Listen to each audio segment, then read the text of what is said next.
Kia ora and welcome to Business Your Way, a podcast where I take you behind the scenes and look at the strategies, systems and support needed to grow and scale an online service business.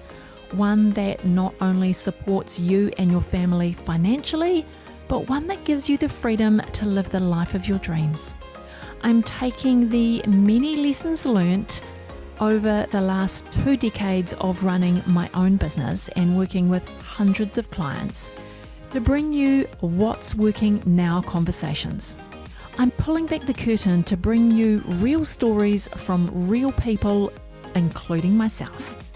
We're going to talk about everything from how to get clarity on your vision, creating systems so you can automate and delegate, how to hire a kick-ass team that creates raving, returning and referring clients.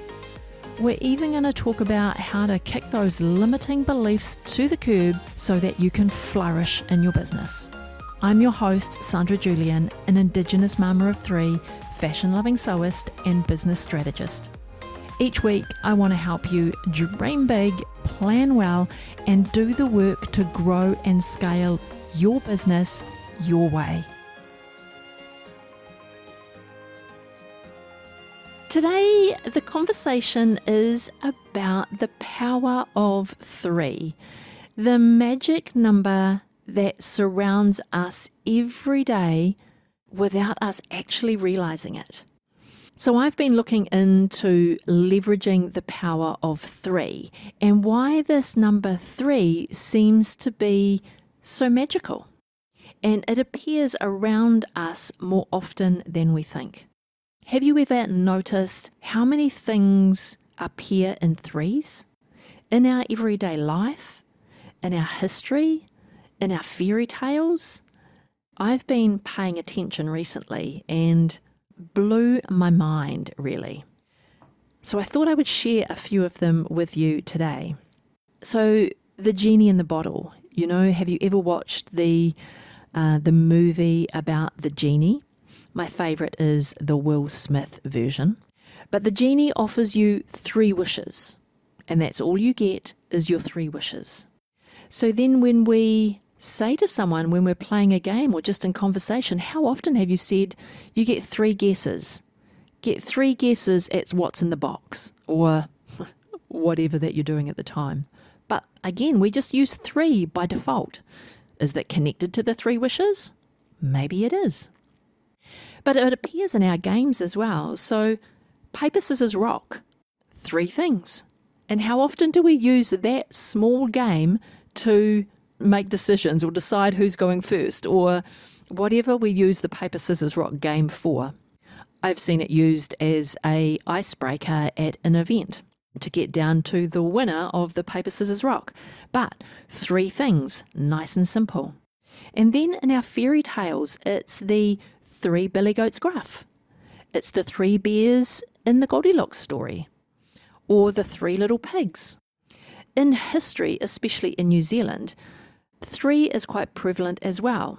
3 feathers are worn by the people of Parihaka to promote the use of passive resistance.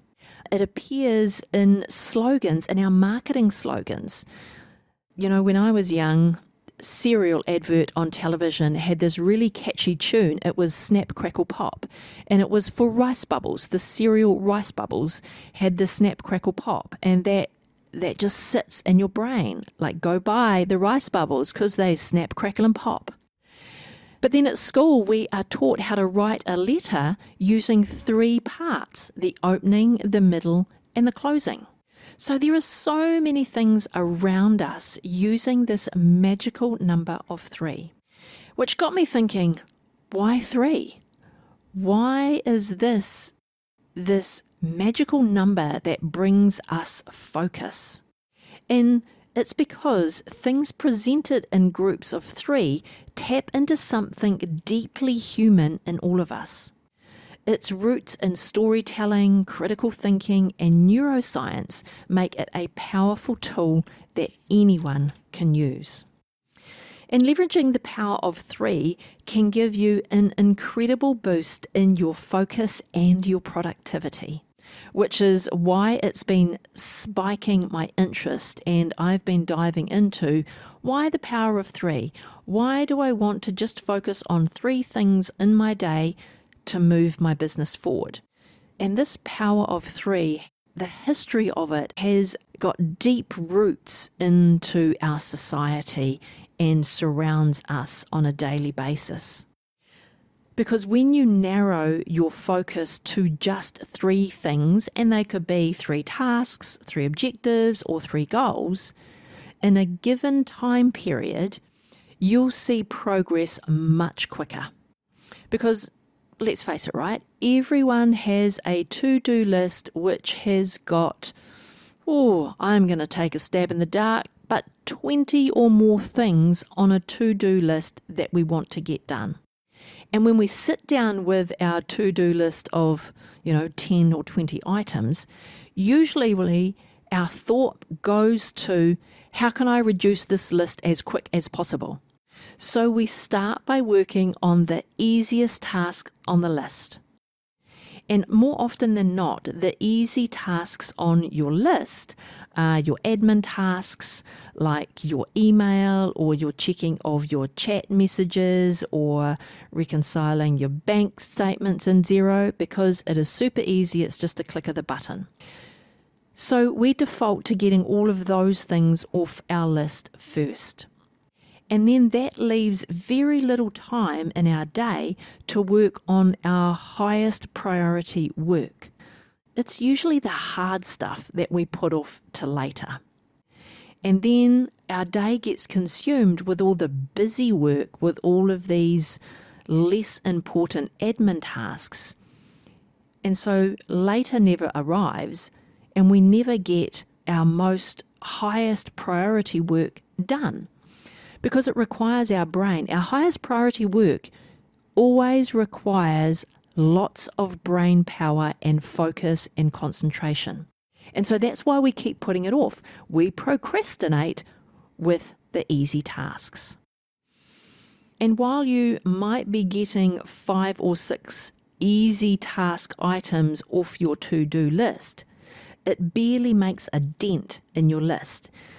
And then you're left feeling exhausted, overwhelmed by the growth of the to-do list. So for every, 5 or 6 items that you're taking off your to-do list, you're putting back on there 8 or 10 items. And so this never-ending to-do list creates exhaustion, overwhelm, and then before you know it, you're on your way to burnout. So we need a way to focus. We need a way to focus on our highest priorities, which really means that we have to delete 80% of your to-do list. And you're probably thinking, well, that's impossible. But I tell you, it comes back to this 80-20 rule. 20% of the tasks on your to-do list will produce 80% of your business growth. So that means 80% of your to-do list can be taken away immediately. Because for you as the founder and the owner of your business, you need to be focusing your time on the top 20% of tasks that are going to move the dial in your business. And this might seem super counterintuitive, but you need to reduce your daily list down to that magic number of 3. And these are the 3 most important items that will move the needle in your business. So if you're sitting in front of your to-do list and you're thinking, how on earth am I going to get through all of this today or even this week? I want you to take your highlighter and go through that endless to-do list and highlight 3 items, only 3. These 3 items are the most important items that will move the needle in your business. Once you've got those 3 most important items, those are the ones that you tackle first. And in my experience, half of your to-do list will naturally fall away because you've given it time. It's been on your to-do list for a little while, and I would almost guarantee that if again you went through that to-do list, there are some items on there that just actually don't need your attention, and you can just take them off because they've been on there for a week or two and they've probably resolved themselves. I know for me, I've got a team, like I always have had a team, even if it has been a team of one plus me, I've always had a team. And I've always had this open door policy. Well, for many years I had this open door policy where I allowed my team to come and talk to me and ask me anything at any time. And so what I found is when they needed to make a decision, instead of making the decision about the project that we were working on or about, the next logical step for a task or whatever it was that was outside of our standard procedures, they would come knock on my door, tell me the scenario, and then go, now what? Should we do this or should we do that? And I wouldn't allow my staff to come and knock on my door if they didn't already have the solution. So they couldn't problem dump on my desk. They could come, bring the problem, but they also had to bring their solution. And I'm like, that's great. All they need to do is bounce the idea around with me. I'll give my 2 cents worth. We'll make a decision. They'll be on their way. It's good for the team. It's good for me. And it's great for everybody. Good for the business. But actually, that was so wrong. That was one thing that I have changed in my business, because I found that my whole day was being interrupted. It was being interrupted for different things. And if you go back and listen to the episode that I did on context switching, we'll put a link to that in the show notes. I was context switching all day because I was working on my highest priorities, but I was continuously being interrupted. So whether that was by my staff or by the phone going or whatever it was, I was being interrupted. So then one high priority task, it would take me all day to get that done. And my brain would be so tired because of the context switching all day. So once you've got your 3 most important tasks that you want to tackle in a day, you actually have to shut out everything else and focus your full attention on getting that task done.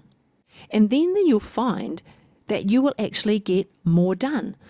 So you could probably tackle your 3 most important items on your task list in a half a day, especially if they're chunky things, and anything that's going to move our business forward is usually chunky and requires brain power. So I challenge you, take your to-do list, go through it with a highlighter, highlight the 3 top priorities that you need to get done, then take a pen and take out all of the ones that actually don't need to be on your list whatsoever, because nothing will happen if you do nothing. Nothing will change if you do nothing. So take those off the list altogether. And I know that you have some. And then allocate some time in your day when you do your best work. My best work is not necessarily in the morning.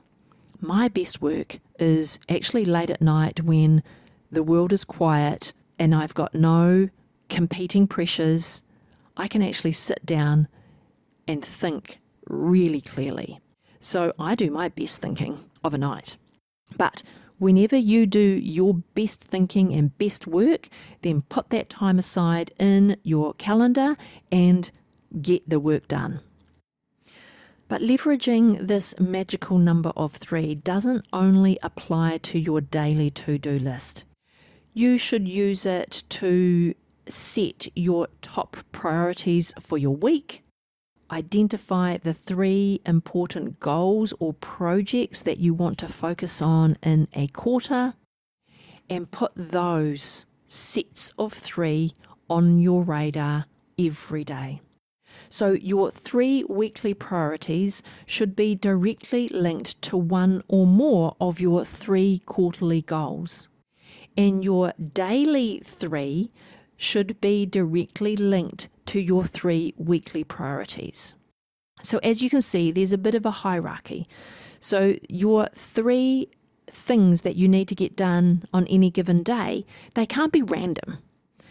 These 3 things have to be directly related to your weekly 3, and your weekly 3 priorities have to be directly related to your quarterly goals or your quarterly projects.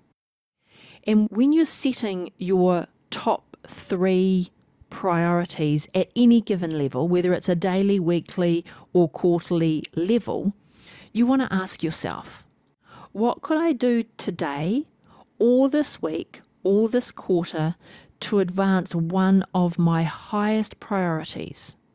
AKA, that's your annual goal.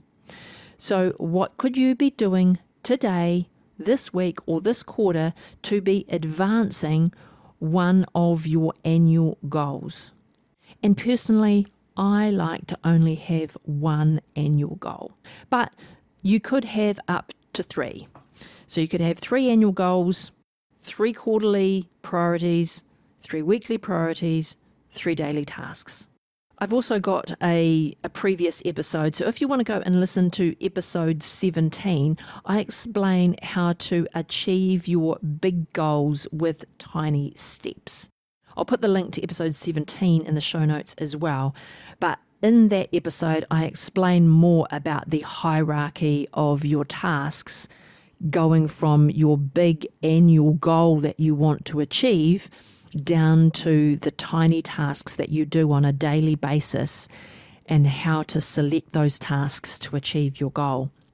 So how you set your daily, your weekly, and your quarterly 3 things really does matter. So when should you be doing this selection process? When do you select your weekly big 3? When do you select your daily big 3? I've got a couple of suggestions for you, as always. So weekly, you've got a couple of options. Well, you've got any options you choose, really, but I like to think of it in a couple of ways.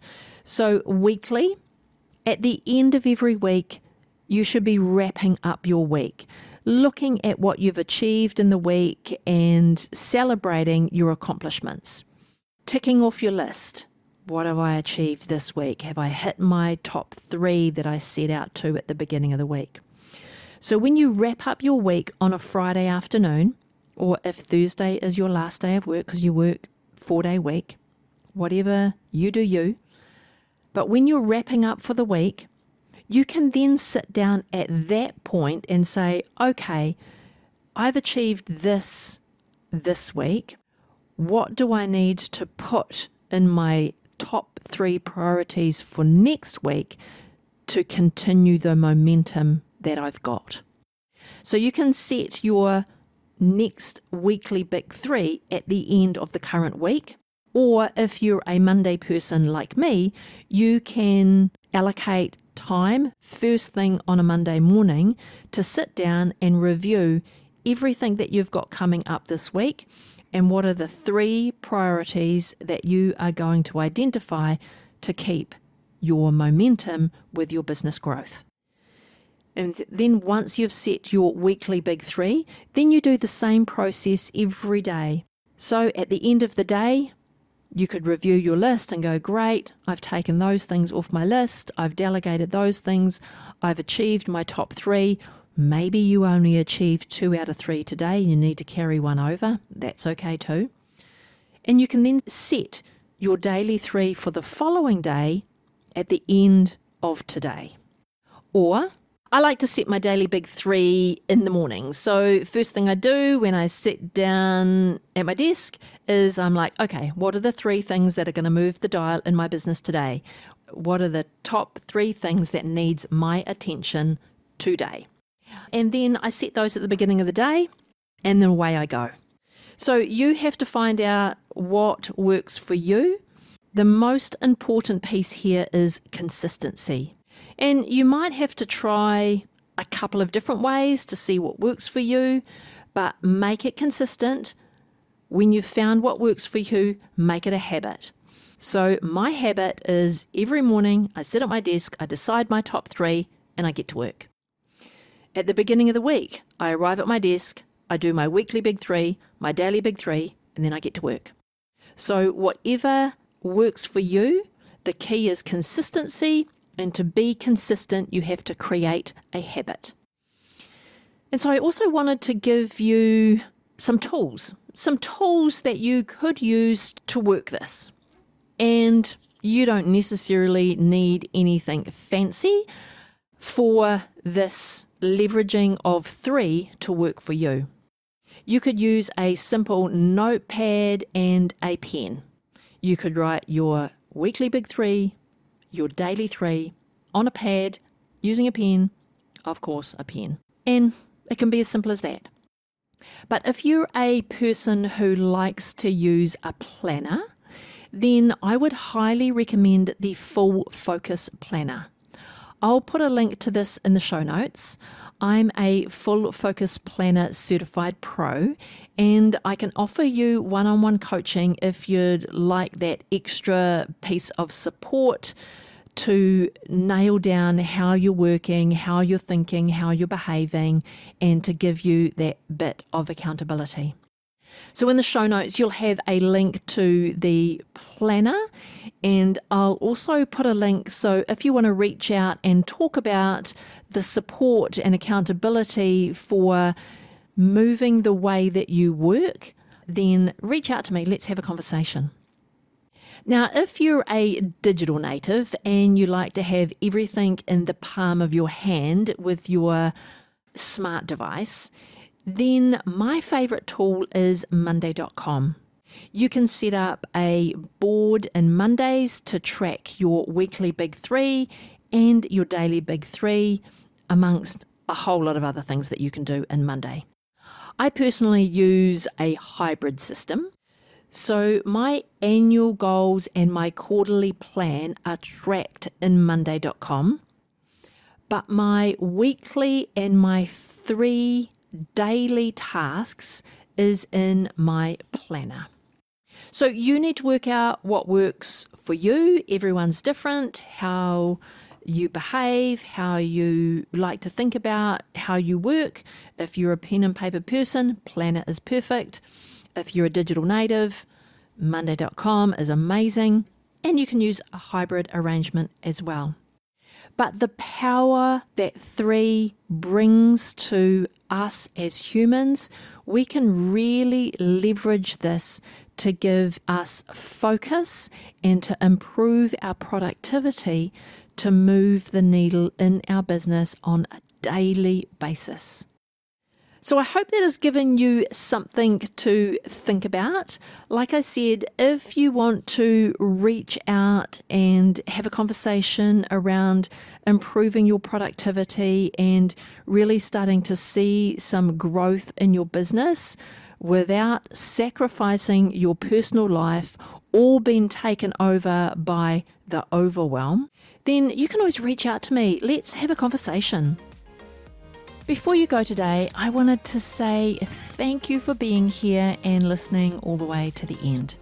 All of the links to this week's episode can be found in the show notes, or if you like to read a really good blog, then you can head over to my website at sandrajulian.co/podcast. Now, you've probably realized that running a business is not for the faint-hearted.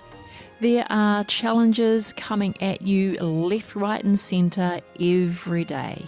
But I'm here to tell you that challenges are only challenges because you haven't yet found an answer to them. The solution could actually be easier than you may think. But if you're anything like me, you tend to overthink or overanalyze the solution that is right in front of you. So what do you have to do to become the best boss you could possibly be? Well, you could go and take my 2-minute free agency owner persona quiz at sandrajulian.co/quiz. Here you'll find out how you can scale and streamline your business without compromising you and your lifestyle. I can't wait to know what your results are. So once you've done the quiz, why don't you take a screenshot, jump over to Instagram, share it on your stories, and don't forget to tag me. I'm at sandrajulian.co. If you've enjoyed today's episode, make sure that you hit the subscribe button to get notified of the new episodes as soon as they're released. And if you listen on Spotify or the Apple Podcast app, then I'd really appreciate if you could rate the show and perhaps leave a quick review if you are on the Apple app. Those 5 stars would mean the world to me, and it would help get this show in the ears of more online service business owners. Alrighty, my friend, have the most productive week, and I will talk to you again real soon.